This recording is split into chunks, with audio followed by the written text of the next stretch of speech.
கர்த்தராகிய இயேசு கிறிஸ்து நாமத்தினாலும் உங்களுக்கு என் அன்பின் வாழ்த்துதலை தெரிவித்துக் கொள்கிறேன். கர்த்தர் நம்மோடு இடைப்படுவாராக. கர்த்தர் நாம ஸ்தோத்திரம். வேளையில எங்க பார்த்தாலும் எல்லா மக்களுக்கும் ஒரு நெருக்கம் என்ன அர்த்தம்? கஷ்டம், பிரச்சனை, ஏதோ ஒரு விதத்தில் நெருக்கம். எனக்கு ஒரு நெருக்கமும் இல்லை, ஒரு கஷ்டமும் இல்லை, யாருமே சொல்ல முடியாது. பணம் இருக்கவனுக்கும் நெருக்கம் தான், பணம் இல்லாதவனுக்கும் நெருக்கம் தான். சுகமா இருக்கவங்க நல்லது தான், சுகம் இல்லாதவங்க ஏதோ ஒண்ணு. பணம் இருக்கவனுக்கு தூக்கம் வர மாட்டேது, யார் எடுத்துன்னு போடுறாங்களோ பயப்படுறாங்க. பணம் இல்லாம பசியாகிறனே எனக்கு யார் கொடுப்பாங்கன்னு பயப்படுறாங்க, நெருக்கப்படுறாங்க. ஏதோ ஒரு பிரச்சனை இருக்கதான் செய்யுது. இந்த நெருக்கத்துல நமக்கு என்ன வேணும்? விசாலம் வரணும். நெருக்கத்திலிருந்து விசாலம் வரணும்னா இன்னைக்கு ஒரு நல்ல பரியம் பார்க்க போறோம். எப்படி கிடைக்கும்? நெருக்கத்திலிருந்து எப்படி நம்ம விசாலத்துக்குள்ள வருவோம்? இதை குறித்து பார்க்க போறோம். உண்மையாவே இது உங்களுக்கு ரொம்ப பிரயோஜனமா இருக்கும். நீங்க படிப்பீங்க, பார்ப்பீங்க, தியானிப்பீங்கன்னா இது எப்படியாவது உங்களுக்கு வாழ்க்கையில இது ரொம்ப பிரயோஜனமா இருக்கும். பாருங்க, நெருக்கப்படுறது எல்லாருக்குமே வரதான் செய்யுது. அந்த நெருக்கத்தில் நம்ம என்ன பண்ணோம் பாருங்க. 2 நாளாகும் 33ஆம் அதிகாரம் 12ஆம் வசனம். இப்படி அவன் நெருக்கப்படுகையில் தன் தேவனாய் கர்த்தரை நோக்கி கெஞ்சி தன் பிதாக்கள் தேவனுக்கு முன்பாக மிகவும் தன்னை தாழ்த்தினான். மனாசேன்னு ஒரு ராஜா இருந்தான்.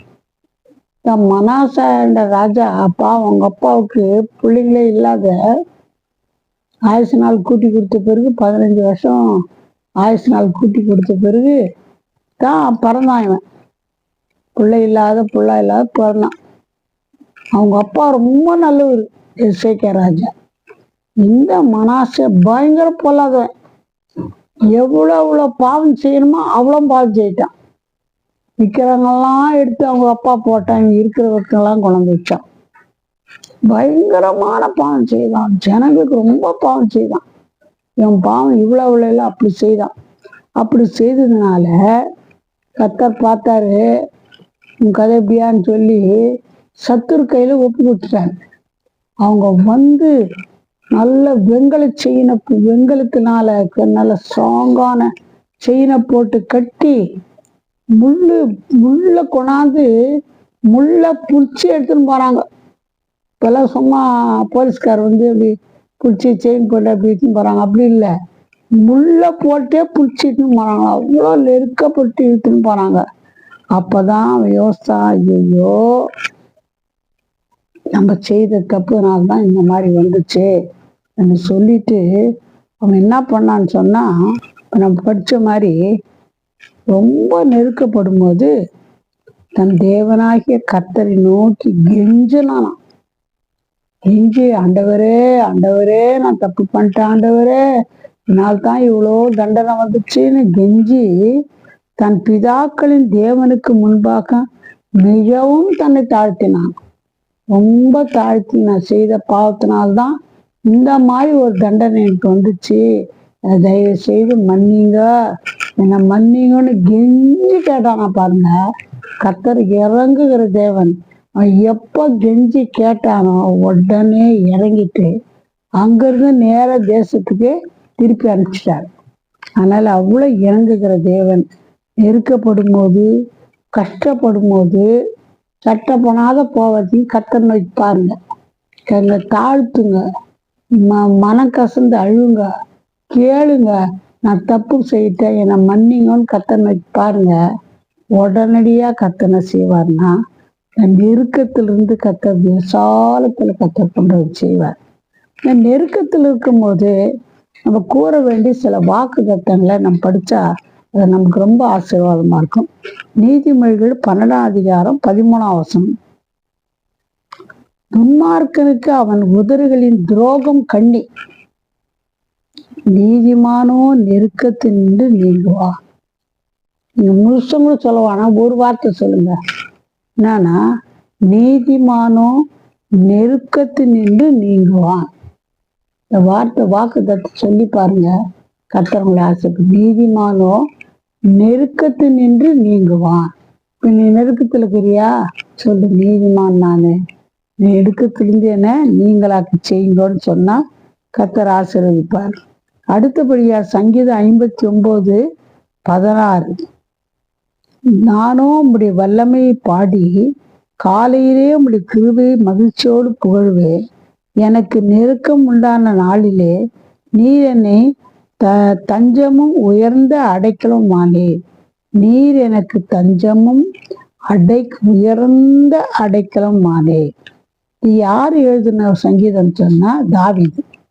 இவர் தாவீத சொந்த பிள்ளையும் சரி, சொந்த மாமனாரும் சரி, முக்கியமா மாமனார் தான் அப்படியே துரத்தி துரத்தி துரத்தி அடிச்சு எப்படின்னா கொலை பண்ணணும்னே பிரயாசப்பட்டார். அந்த மாதிரி இருக்கும்போது ரொம்ப வேதனை தாவீதுக்கு. கொலை செய்யறதுக்காக என்ன பண்றான், ஏவிட்டு இப்போ ஒரு குகையில இருக்கிறான். அந்த குகையிலேருந்து இந்த பாட்டை பாடுறான். நான் கஷ்டம் என்ன பிரச்சனை அப்படி சொல்லல, அந்த கஷ்டத்துல நெருக்கத்துல குகையில இருந்து அவ கொலை பண்றதுக்கு வராங்கன்னு தெரிஞ்சு அவன் என்ன செய்தானா, வல்லமையில பாடி காலையிலே உம்முடைய கிருபையை மகிழ்ச்சியோடு புகழ்வேன். எனக்கு நெருக்கம் உண்டான நாளிலே நீர் எனக்கு தஞ்சமும் உயர்ந்த அடைக்கலும் நானே. நீர் எனக்கு, நீங்க தான்ப்பா தஞ்சம், நீங்க தான்ப்பா எனக்கு அடைக்கலாம், என் நெருக்கத்துல நீங்க தான் சொல்லிட்டு அவன் கேட்டான். அப்போ நம்ம கூட அப்படி செய்யணும். என் நெருக்கத்துல தஞ்சம் நீங்க தான், என் நெருக்கத்துல அடைக்கலம் நீங்க தான், எனக்கு அப்படி உதவி செய்யுங்கன்னு கேட்டு பாருங்க, கண்டிப்பா கர்த்தர் அற்புதம் செய்வார். அடுத்தது சங்கீதம் 4:1, என் நீதியின் தேவனே நான் கூப்பிடுகையில் எனக்கு செவி கொடும். நெருக்கத்தில் இருந்த எனக்கு விசாலம் உண்டாக்கினேன். எனக்கு இறங்கி என் விண்ணப்பத்தை கேட்டது. இது கூட தாவீது தான் பாடுறாரு. நீதியின் தேவனே எப்படி அட்ரஸ் பண்றாரு பாருங்க கர்த்தர். நீதியின் தேவனே நான் கூப்பிடுகையில் எனக்கு செவி கொடுங்க, எனக்கு கேளுங்க, நான் சொல்றது கேளுங்க, என் நெருக்கத்தில் இருக்கிற எனக்கு விசாலத்துல கொண்டு வந்து விட்டுருங்க சொல்லி நீ எனக்கு இறங்கி என் விண்ணப்பத்தை கேளுன்னு கேட்டேன். நம்ம அப்படிதான் கேட்கணும். நான் சொல்லணும், நீதியின் தேவனே என் நெருக்கத்துல இருக்கிறான்ப்பா, என் நெருக்கத்தெல்லாம் மாட்டுங்க. நான் அவர் நோக்கி பார்க்கும் பொழுது கண்டிப்பா கர்த்தர் என்ன செய்வாரு, இறங்குவாரு. கர்த்தர் நாம ஸ்தோத்திரம். சரி, ஒரு சிலர் வேதத்தில் நாம் பார்க்கும்போது அவங்க எப்படி நெருக்கத்தில் இருந்தப்போ என்ன செய்தாங்க, எப்படி பண்ணாங்க பார்க்கும்போது, முதல்ல இயேசு பற்றி பார்க்கும்போது இது பழைய ஏற்பாடுல தீர்க்கதரிசனமா எழுதுகிறாங்க. ஏசாயா 63:9, அவர்களுடைய எல்லா நெருக்கத்திலும் அவர் நெருக்கப்பட்டார், அவருடைய சமூகத்தின் தூதனானவர் அவர்களை ரட்சித்தார். அவர் தமது அன்பின் நிமித்தம் தமது பரிதாபத்தின் நிமித்தம் அவர்களை மீட்டு பூர்வ நாட்களெல்லாம் அவர்களை தூக்கி சுமந்து வந்தார். பாருங்க, நெருக்கத்துல தீர்க்கதரிசனமா இயேசு பற்றி ரொம்ப நெருக்கப்பட்டாங்க. உலகத்துல வாழ்ந்து 33 வருஷம்தான். இந்த 3 வருஷம்தான் ஊழியம் செய்தது. அதுக்குள்ள எல்லா நன்மைதான் செய்தார், எல்லா ஜனங்களுக்கு நன்மைதான் செய்தார். ஆனாலும் ஜனங்களை ஒரு பயங்கரமா நெருக்கத்துக்குள்ள நடத்திட்டாங்க. ஆனா கர்த்தர் அந்த நெருக்கத்திலிருந்து அவருக்கு விடுவித்தாரு. அப்போ தன் தேவனாய் கர்த்தருக்குள் தன்னை என்ன பண்ணார், நெருக்கப்பட்ட போது கர்த்தர் தான் அவரை வெளியில கொண்டு வந்து விட்டாரு, விசாலத்துல வைத்தாரு. 2வது தாவீதை குறித்து நம்ம பார்க்கிறோம். இது 1 சாமுவேல் 30:6. தாவீது மிகவும் நெருக்கப்பட்டான். சகல ஜனங்களும் தங்கள் குமாரர் குமார்த்திகள் நிமித்தம் மன கிளேசமானதினால் அவனை கல்லெறிய வேண்டும் என்று சொல்லி கொண்டார்கள். தாவீது தன் தேவனாய் கர்த்தருக்குள் தன்னை திடப்படுத்தி கொண்டார். தாவீது அவர் கூட ஒரு 600 பேர், சொந்த மாமனார் தான் சும்மா தொட்டி தொட்டி தொட்டி அடிக்கிறார், சாவடிச்சிடணும், கொலை பண்ணணும் வந்தார். ஆனா இவர் ரொம்ப திறமைசாலி, ஒரு நிமிஷத்துல சாவடிக்கணும் வச்சுருப்பார். அபிஷேகப்பட்டன் நான் ஒன்றும் செய்ய மாட்டேன், ஒரு தீர்மானம் கர்த்தருக்கு பயந்து அவர் துரத்துனா கூட இவர் கொஞ்சம் ஆளுங்களை கூட வச்சுக்கினா ஒரு 600 பேருக்கு இருந்தார். அப்படி இருந்தப்போ சிக்லாக்லேருந்து வந்துட்டாங்க. அந்த நேரத்தில் அவங்க மனைவிங்க பிள்ளைங்க மட்டும் விட்டு வந்தாங்க. ஜனங்க என்ன பண்ண, அமலேக்கியர் என்ன பண்ணாங்க, போய் அவங்க கிட்ட போய் எல்லாத்தையும் கொளுத்துட்டு என்ன பண்ண, யாரையும் சாவடிக்கல. இந்த 600 பேருடைய மனைவிங்க, அவங்க பிள்ளைங்க, அதே மாதிரி தாவீதுடைய மனைவிங்க பிள்ளைங்க எல்லாரையும் அப்படியே கைப்பற்றி பிடிச்சிக்கின்னு எல்லாத்தையும் எடுத்துக்கின்னு நேராக போயிட்டாங்க. இதை கேட்டு தான் கூட இந்த 600 பேர் என்ன பண்ணாங்க, இவரால் தானே நம்மளுக்கு இந்த கஷ்டம் வந்துச்சு, இந்த தாவீதால தானே, இவர் சும்மா விடக்கூடாது, இவரை கல்லை போட்டு சாவடிக்கணும், கல்லுங்கள் எடுத்துக்கினாங்க. அவருக்கு எப்படி இருக்கும், அவர் பிள்ளைங்க மனைவி போயிட்டு ஒரு வேதனை, கூட இருந்தவங்கள கல்லெடுத்து அடிக்க வராங்களேன்னு சொல்லுவேன். அவர் சோர்ந்து போல பயங்கரமா நெருக்கப்பட்டார். பயங்கரமா நெருக்கப்பட்ட போகும்போது என்ன நடந்துச்சுன்னா, அவர் கர்த்தருக்குள்ள தன்னை திடப்படுத்தி கொண்டார். நமக்கு இந்த ஜனங்க 600 பேர் கர்த்தர் அறியானுங்க, அவங்க அழுகுறாங்க, இவரும் அழுகுறாரு, எல்லாம் சத்தம் போட்டு இவரும் பலங்கிறவங்களும் அழுதாத்தான், இல்லைன்னு சொல்லல. ஆனா உடனே திடப்படுத்திக்கினாரு. இவங்க கர்த்தர் அறியாத ஜனங்க, இவங்க அழுகுறாங்க, நமக்கு ஒரு கர்த்தர் இருக்காரு, அவர் பார்த்துக்குவாரு, அவர் நம்ம கொடுக்கும்போது நமக்கு என்ன பயம் சொல்லி கர்த்தருக்குள்ள நான் தன்னை திடப்படுத்தி கொண்டு ஏபோத்தை கொண்டாங்கன்னு சொல்லி, ஆண்டவரே நாங்க போலாமா, இவங்க எங்க போனாங்க, என்ன வேணும், நீங்க போங்க, நீங்க இப்போ எல்லாத்தையும் திருப்பின்னு வந்துருன்னு கர்த்தர் பதில் கொடுத்தாரு.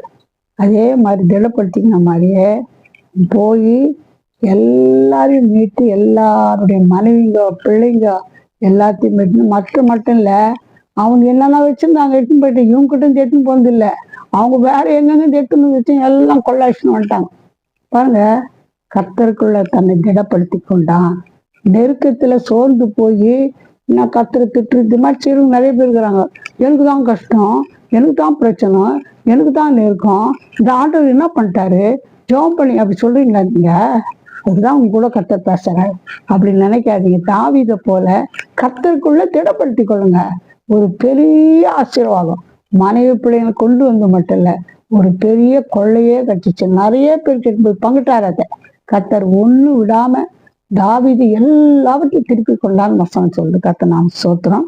அடுத்தபடியா பார்க்கும்போது இந்த சவுல் 1 சாமுவேல் 28:15, சாமுவேல் சவுலை நோக்கி, நீ என்னை எழுப்பி வரப்பண்ணி என்னை கலைத்தது என்ன என்று கேட்டான். அதற்கு சவுல், நான் மிகவும் நெருக்கப்பட்டிருக்கிறேன், பெரிஸ்தர் எனக்கு விரோதமாய் யுத்தம் பண்ணுகிறார்கள், தேவனும் என்னை கைவிட்டார், அவர் தீர்க்கதரிசிகளிலாவது சொப்பனைகளாவது எனக்கு மறு உத்தரவு அருளவிக்கிறதில்லை, ஆகையால் நான் செய்ய வேண்டியதை நீர் எனக்கு அறிவிக்கும்படி உண்மை அழைப்பித்தேன் என்றார். இந்த விஷயம் என்னன்னு சொன்னா, தாவீதுனுடைய மாமனார் தான். அவர் என்ன பண்ணார்னா, கர்த்தருக்கு விரோதமா கர்த்தர் வசனத்தை கர்த்தர் கீழ்ப்படியாத அமலேக்கெல்லாம் அழின்னு சொன்னா எல்லாத்தையும் அழிச்சு கொழுமையா இருக்கிற மிருகங்கள்லாம் எடுத்து வச்சிட்டான். அது கர்த்தர் ரொம்ப துக்கப்பட்டார். செய்தான், அழிச்சுதானே அழிச்சான், ராஜா கூட பிடிச்சிட்டான். ஆனா அவன் அல்ப ஆசை அந்த மிருகங்களை, கொழுமையான மிருகங்களை எடுத்து வச்சிட்டான். கர்த்தர் துக்கப்பட்டார். பாரு, கீழ்ப்படிந்தாலும் புதுசா கீழ்ப்படின ஆண்டவருக்கு. பாருங்க, இவன் எப்போ அதுல ஆசைப்பட்டு கர்த்தரை வாழ்த்து கீழ்ப்படியாத போனானோ, கர்த்தர் அவனை தள்ளிட்டு அவன் ஸ்தானத்துல தாவீத ராஜாவை நியமிச்சார். இப்ப என்ன ஆயிடுச்சுன்னா, அதோட போல இவன் என்ன பண்ணாலும் கர்த்தர் அவங்ககிட்ட பேசவே இல்லை.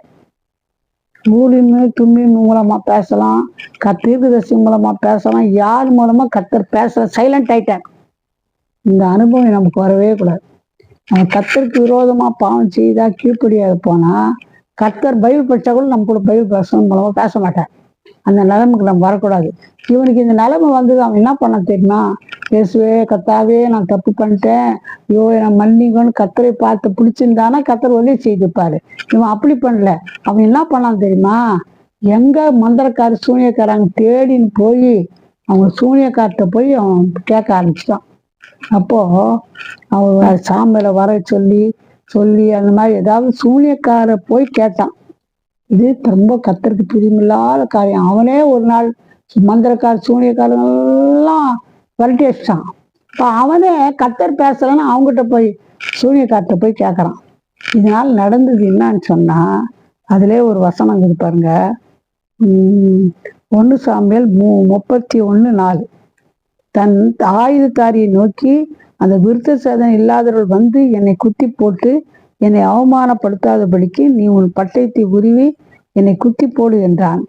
அவனுடைய ஆயுதத்தாரி மிகவும் பயப்பட்டதினால் அப்படி செய்ய மாட்டேன் என்றான். அப்பொழுது சவுல் தன் பட்டயத்தை நட்டு அதன் மேல் விழுந்தான். இவன் கர்த்தர் பேசலான்னா கர்த்தர்ட்ட போய் மன்னிப்பு கேட்டு போயிருக்கணும். அது செய்யாத அஞ்சனா பார்க்கப்பட்டு போனதுனால அது நிலைமை என்ன ஆச்சுன்னா, அப்படியே அவங்க மேலே குத்துறாங்க, என்ன பண்றாங்க தெரியும்போது ஈட்டிய என்ன பண்ணானா, அவன் பட்டயத்தை நட்டு அது மேலே விழுந்து தற்கொலை பண்ணி செத்தான். அதனால எந்த விதத்திலும் நம்ம என்ன பண்ணணும், நெருக்கத்தில் இருக்கும்போது கர்த்தரைத்தான் நோக்கி பார்க்கணும். இந்த அஞ்சனக்காரு எங்க போறது, இங்க சூனியக்கார்ட்ட போகிறது, மந்திரக்கார்ட்ட போகிறது, ஜோசியக்கார்ட்ட போய் இப்படி போகக்கூடாது. போட்டால் அவனுக்கு வந்த நிலைமை தான் வரும். அது மட்டும் இல்லை, இன்னொரு காரியம் பாருங்க, யோபு 36:16.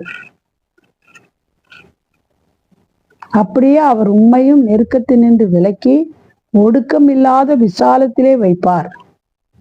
உம்முடைய போஜன பந்தி கொழுமையான பதார்த்தங்களால் நிறைந்திருக்கும். இப்போ கர்த்தரை தேடினா, விசாலமான நம்ம கர்த்தரை தேடும் போது அவர் என்ன செய்யறாராம், நெருக்கத்தினின்று விலக்கி ஒடுக்கம் இல்லாத விசாலத்திலே வைப்பார். நெருக்கம் வராதுன்னு சொல்ல முடியாது. ஐயோ எனக்கு தான் கஷ்டம்னு சொல்லாதீங்க. உலகத்துல எல்லாருக்குமே நெருக்கம் கஷ்டம் வரும். ஆனா இந்த நெருக்க கஷ்டம் வரும்போது நம்ம என்ன செய்யணும்னா, கர்த்தரை நோக்கி பார்க்கணும். கர்த்தரை நோக்கி கூப்பிட்டாக்கா கர்த்தர் விசாலத்துல வைப்பாரு. அடுத்தபடியாக பார்க்கும்போது பவுல் 2 கொரிந்தியர் 4:2 வெட்கமான அந்தரங்க காரியங்களை நாங்கள் வெறுத்து தந்திரமாய் நடவாமலும் தேவ வசனத்தை புரட்டாமலும் சத்தியத்தை வெளிப்படுத்துகிறதுனால் தேவனுக்கு முன்பாக எல்லா மனுஷருடைய மனசாட்சிக்கும் எங்களை புத்தமர் என்று விளங்க பண்ணுகிறோம். தந்திரமாக பவுல் சொல்றார், தந்திரமாக நடக்கல, வெட்கமான அந்தரங்க காரியங்களை நாங்கள் வெறுத்துட்டோம், தந்திரமா நடக்கல, தேவ வசனத்தை புரட்டல, சத்தியத்தை வெளிப்படுத்தினால் தேவனுக்கு முன்பாக எல்லா மனுஷருடைய மனசாட்சிக்கு எங்களை உத்தமன் என்று விளங்க பண்ணினோம். ஒரு ஊழியக்காரி எல்லா மனுஷனுக்கு முன்பாக உத்தமான காண்பித்துக்கிறார். தந்திரமா நடக்கல, அந்தரங்கமான பாவம் செய்யல. அப்படி செய்ததுனால என்ன சொல்றாருன்னா, அவருக்கும் நெருக்கம் வந்துச்சு. இவ்வளவு உண்மையா வாழ்ந்தாரு, உண்மையா ஊழியம் செய்தார், அவருக்கும் நெருக்கம் வந்துச்சு. அவர் சொல்ற சாட்சியை பாருங்க, நாங்கள் எப்பக்கத்தில் நெருக்கப்பட்டு ஒடுங்கி போகிறதில்லை, கலக்கம் அடைந்தும் மனம் மொழிவடைகிறதில்லை. அதுல 2 கொரிந்தியர் 4:9 துன்பப்படுத்தப்பட்டும் கைவிடப்படுவதில்லை, கீழே தள்ளப்பட்டும் மடிந்து போகிறதில்லை. என்ன கஷ்டம் வரட்டும், பிரச்சனை வரட்டும், நாங்க ஒடுங்கி போக மாட்டோம், கலங்க மாட்டோம், மனமொழி அடைய மாட்டோம், நாங்க அது மாதிரி செய்யவே மாட்டோம்னு சாட்சி சொல்றோம்.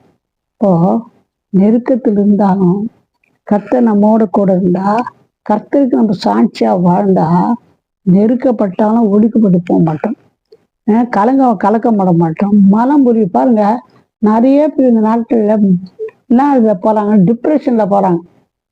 என்ன ஐயோ அப்படியே என்ன யோசிச்சு அதை யோசிச்சு அதை யோசிச்சு அப்படியே டிப்ரெஷன்ல போயிடுறாங்க.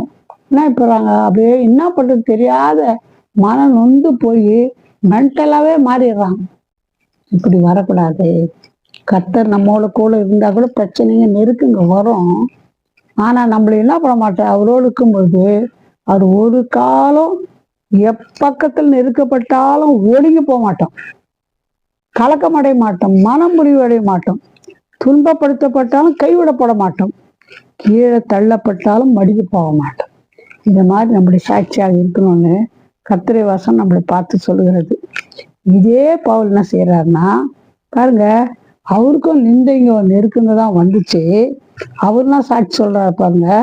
2 கொரிந்தியர் 12:10 அந்தபடி நான் பலவீனமாய் இருக்கும் போதே பலமுள்ளவனாய் இருக்கிறேன். ஆகையால் கிறிஸ்து நிமித்தம் எனக்கு வரும் பலவீனங்களிலும் நிந்தைகளிலும் நெருக்கங்களிலும் துன்பங்களிலும் இடுக்கண்களிலும் நான் பிரியப்படுகிறேன். நான் ரொம்ப விரும்புறேன்றார். எவ்வளவு ஆச்சரியமா இருக்கு பாருங்க. பலவீனமா இருக்கும்போது பலமா உள்ளவனாக்குறேன். எனக்கு பலவீனங்க வந்தாலும், நிந்த நெருக்கம் துன்பம் இடுக்கன் வந்தாலும் அதுல நான் பிரியப்படுறேன்றாரு. ஏன்னா அவர் சொல்லிட்டாரு, அவருக்கு ஒரு முள் இருக்குது, ஆண்டவரே என்னை எடுத்துருங்க, என்ன முள்ளுன்னு பைபிள்ல கொடுக்கல, அது எடுத்துருங்க, ரொம்ப வேதனையாகுதுன்னு 3 தடவை கேட்டாராம். கர்த்தர் சொல்லிட்டாராம், இல்லப்பா நான் எடுக்க மாட்டேன், என் கிருபை உனக்கு போதும்ட்டாராம். உன் பலவீனத்துல உனக்கு நான் பலம் தரேன்ட்டாராம். அதனால பலவீனத்துல கர்த்தர் அவர் பலத்தை தராரு. அதனால நிந்தையோ நெருக்கமோ எதா இருந்தாலும் நான் ரொம்ப சந்தோஷப்படுறேன், பிரியப்படுறேன். ஏன்னா அவர் பலத்தை எனக்கு தராரு.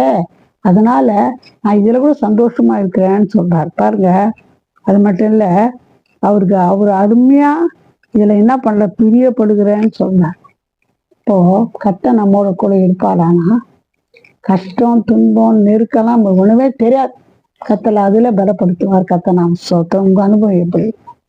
நெருக்கத்துல நம்ம என்ன செய்யணும் அது மட்டும் சொல்லி முடிச்சிடுறேன். நெருக்கம் எல்லாருக்கும் வருது. நெருக்கம் வந்தா நம்ம என்ன செய்யணும்னா, 142ஆம் சங்கீதம் 1ஆம் வசனம் 2ஆம் வசனம், கர்த்தரை நோக்கி சத்தமிட்டு கூப்பிட்டேன், கர்த்தரை நோக்கி சத்தமிட்டு கெஞ்சினேன், அவருக்கு முன்பாக 2ஆம் வசனம், அவருக்கு முன்பாக என் சஞ்சலத்தை ஊற்றுகிறேன், அவருக்கு முன்பாக என் நெருக்கத்தை அறிக்கையிடுகிறேன். என்ன பண்ணாராம், முறுமுறுத்துக்குன்னு ஆண்டவர் திட்டு. இஸ்ரவேல் ஜனங்க அப்படிதான் பண்ணாங்க. அவர் திட்டுறது, மோசேயை ஆர்வனை திட்டுறது, முறுமுறுக்குது. என்ன பண்ணிட்டீங்க, என்ன இது பண்ணிட்டீங்க, ஆனா பயங்கரமா முறுமுறுத்தாங்க, பயங்கரமா பேசினாங்க. அந்த மாதிரி செய்யல. இவன் என்ன பண்ணாராம், கர்த்தருக்கு முன்பாக சத்தமிட்டு கெண்டு கூப்பிட்டேன். நீங்க சத்தம் போட்டு கேளுங்க, ஒரு ரூம் போயிடுங்க, கஷ்டமா நெருக்கம் வந்தா ஒரு ரூம்ல போய் கவு சாத்திங்க, கவு சாத்தின்னு கர்த்தர் திட்டாதீங்க, ஒரு காரியம் செய்யுங்க, சத்தமிட்டு கூப்பிடுங்க, சத்தமிட்டு கெஞ்சுங்க, ஆண்டவரே எனக்கு உதவிச்சுங்கப்பா, இந்த நெருக்கத்தை உமால மாற்ற முடியும், இந்த சூழ்நிலை உமால மாற்ற முடியும், யாரோ நெருக்கத்துல இருக்கிறீங்க, உங்களோடதான் கர்த்தர் பேசுறேன், என்னை மாற்றணும் கெஞ்சி கேளுங்க.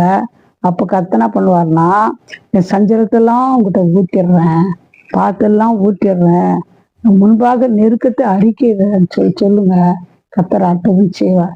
அந்நாள் ஒரு சகோதரி இருந்தாங்க, நமக்கு பிள்ளை இல்லைன்னா பொருள் கணவர் நேசிட்டாரு, சக்களத்தை என்ன பண்ணா, குட்டி குட்டி குட்டி குட்டி குட்டி குட்டி பயங்கரமா பேசிட்டா. அந்த நிந்தையை அவங்களால பொறுக்க முடியாத கர்த்தரி ஆலயத்துல போய் அந்தம்மா அவங்க சத்தம் பெட்டி இவரு கத்தனாரு, அவங்க சத்தம் பெட்டு கூட கத்தல, அந்தம்மா மௌனமாவே அழுது அழுது கத்த நீண்ட நேரம் தன் கவலை கண்ணீர் பாரத்தெல்லாம் பொருத்தனை பண்ணி ஊத்திட்டாங்க. ஆண்டவரே என் நிந்தை இப்படி இருக்குது அறிக்கையிட்டாங்க, எனக்கு ஒரு ஆண் பிள்ளை நீங்க கொடுப்பீங்கனாக்கா அந்த பிள்ளைய நான் என்ன பண்ணுவேன், இந்த ஊழியத்துக்கே விட்டுறேன், எனக்கு இந்த ஒரே ஒரு ஆண் பிள்ளை கொடுக்க போதும், அந்த பிள்ளை எனக்கு வேணாம் உங்களுக்கு கொடுத்துட்றேன்னு சொல்லி அவங்க அறிக்கையிட்டு அழுது ஜெபம் பண்ணாங்க. கர்த்தர் அப்படியே கர்த்தர் என்ன பண்ணாரு, ஒரே ஒரு ஆண் பிள்ளையை கொடுத்தாரு. அந்த ஆண் பிள்ளை நியாயாதிபதி, அவர் ஒரு ஆசாரியர், தீர்க்கதரிசியா தான் முதல் பேசாவது பெரிய ஆசீர்வாதமான ஒரு பிள்ளைய கொடுத்தாரு. அது மட்டும் இல்ல, அந்த அம்மா அப்படியே கர்த்தர் ஊழித்து கொடுத்ததுனால அதுக்கப்புறம் 5 பிள்ளைங்களை கர்த்தர் கொடுத்தாரு. ஆனா நெருக்கம் வராதுன்னு சொல்ல முடியாது. நெருக்கத்துல என்ன பண்ணோம், விசாலத்துல வைக்கும்படி அவர் நோய் கூப்பிடும் போது கர்த்தர் கண்டிப்பா நம்மளை நெருக்கத்துல இருந்து விசாலத்துல கர்த்தரே கொண்டு வருவார்னு வசனம் சொல்லுது. அதே போல யோனான், அவரும் ஒரு தீர்க்கதரிசி தான். அவர் என்ன பண்ணாருன்னா, அவர் ஒரு தர்ஷீசுக்கு நினைவேக்கு போய் ஜனங்க பாவம் செய்யறாங்க, அவன் மனம் திரும்பணும்னு சொல்லுன்னு சொன்னா அவர் என்ன பண்றாரு, நான் போக மாட்டேன், நினைவேக்கு போறதுக்கு பதிலாக ஆப்போசிட் சைட்ல டிக்கெட் வாங்கின்னு கப்பல் ஏற்றார். தர்ஷீசுக்கு போறார். 150 கிலோமீட்டருக்கு மேல தூரமா போட்டு டிக்கெட் வாங்கிட்டாரு. வாங்கிட்டு போய் அடியில படுத்துக்கிட்டார். கர்த்தர் உள்ள பயங்கர காத்து உடையிற மாதிரி வந்துச்சு. உடனடியா அவர் என்ன பண்ணார், இதுல அடியில போய் படுத்திருந்தாரு. அவர் கேட்டார், நான் தான் இந்த காரணம், நான் தான், என்னால கர்த்தர் கீழ்ப்படியா போனேன். என்ன பண்ண, சமுத்திரத்தை தூக்கி போட்டாங்க. சமுத்திரத்தை தூக்கி போட்டாங்க. போட்டப்போ ஒரு பெரிய மீனை ஆயத்தப்பட்டிருந்தாரு. அந்த மீன் அப்படியே விழுங்கிடுச்சு. அந்த மீன் வயிற்றுல இருந்து என்ன பண்றாராம், ஜெபம் பண்ணாராம். அங்க போய் என் நெருக்கத்திலே, யோனா 2:2, என் நெருக்கத்திலே நான் கர்த்தரை நோக்கி கூப்பிட்டேன், அவர் எனக்கு உத்தரவருளினார், நான் பாதாளத்தின் வயிற்றிலிருந்து கூக்குரலிட்டேன், நீர் என் சத்தத்தை கேட்டு. பாதாளத்துல இருக்கிற மாதிரி இருக்குது. அவர் பாதாளம் தான் அது. மீன் வயிற்றுல இருந்தா எப்படி இருக்கும், பாதாளத்தின் சத்தம் விட்டு கூப்பிட்டாரு. நெருக்கத்துல கர்த்தர் கேட்டாரு. கர்த்தர் நெருக்கத்தை மாற்றி அந்த மீனுக்கு கட்டளை இட்டாரு, அந்த மீன் என்ன பண்ணுச்சுன்னா கரையில போய் கக்கிச்சு. அது நடுவு கடல்ல கக்கிந்தா செத்து போயிட்டு போறாங்க. கர்த்தர் கரெக்டா அவன் ஜபத்துக்கு விண்ணப்பத்துக்கு பதில் கொடுத்து கரையில போய் கக்கிடுச்சு. அவன் எழுச்சி நின்று போய் பிரசங்கம் பண்ணி அநேகருக்கு ஆசீர்வாதமா மாற்றினான். அதனால நெருக்க வரதான் செய்யும், நெருக்க வராதுன்னு சொல்ல முடியாது. நெருக்கத்திலிருந்து விசாலத்துல கொண்டு வர்ற தேவன் நம்முடைய தேவன். கர்த்தரனோட தெளிவா திட்டமா பேசியிருக்கிறார். எந்த நெருக்கத்துல இருந்தாலும் பரவாயில்ல, நெருக்கத்தை மாற்ற அவரால் முடியும். வாக்குதத்தை சொல்லுங்க, வசனங்களை படிங்க, அவர்கிட்ட கெஞ்சி கேளுங்க, அவர் மாதிரி கூப்பிடும். கர்த்தர் அர்த்தம் விஷயம் ஜெபிக்கலாம். எங்களை நேசிதான பரம்பிதாவே, நல்ல வேலைக்காக நான் ஜெபிக்கிறையா. நாளில் அநேக நெருக்கத்துல இருப்பதை நீங்க பார்த்து ஆண்டவரே சொல்லிட்டு அவளுக்காக நீங்க இந்த வேலையில பேசுனீங்கப்பா. எந்த நெருக்கத்தில் இருந்தாலும், எந்த கஷ்டத்தில் இருந்தாலும் அந்த நோக்கி பார்க்க, நோக்கி கெஞ்ச ஆண்டவரே இப்படி பார்த்து பிடித்து கொள்ள, இப்படி எடுத்து தன் குறைகள் நெருக்கத்தை அறிக்கையிட, சத்தம் விட்டு கூப்பிட ஆண்டவரே நோக்கி பார்க்க நீங்க இதை செய்யுங்கப்பா. யார் யார் இந்த நெருக்கத்துல இருக்கிறோம், இயேசுவே எனக்கு இறங்கணும் யாரே இந்த வேலையில கேட்கிறாங்களோ அவருக்கு இறங்கி அந்த நெருக்கத்திலிருந்து விசாலத்துல கொண்டு வாங்கப்பா. அற்புதம் செய்யுங்க, பெரிய காரியம் செய்யுங்க. ஒரு புள்ள கரத்துக்குள்ள நாங்க தாழ்த்தணும். எல்லா நெருக்கத்தையும் மாற்றுகிற தேவன் நீங்க ஒருவர். அதற்காக சர்வ வல்லமுள்ள தேவன், சர்வ வல்லமுள்ள தேவன், சகலத்தையும் செய்கிற தேவன். ஒரு அற்புதம் செய்யுங்க, பெரிய காரியம் செய்யுங்க. இயேசுவின் நாமத்தில் ஜெபம் கேட்கிறோம் பிதாவே. ஆமென். God bless you.